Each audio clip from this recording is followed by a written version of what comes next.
E buongiorno a tutti, c'è il rientro degli amici dalle ferie, eccoli qua, Paolo, Vincenzo, tre sorelle, 720 una estemporanea mi è venuta così perché ho visto venendo giù dei, dei volatili, allora mi viene spontaneo, Paolo vieni un po' più che te, Paolo ha detto anche il gigante, mentre in Bovolenta non ci sono praticamente, a me non c'è neanche Pillosio.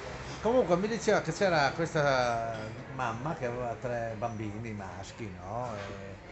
E lì c'era anche la suocera, sai, tipica famiglia. Cosa ridi? Aspetta, La sì, suocera. era lì, allora il bambino fa, mamma, ma io come sono nato? A te ti ha portato la cicogna,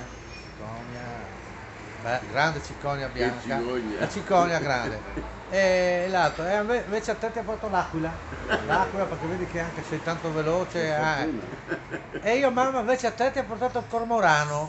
Allora, Alza gli occhi la suocera, mi pareva che quella lì aveva preso tre uccelli diversi. Così una ogni tanto viene fuori, da quelli del 720. Un saluto vergognosissimo. Ciao, ciao.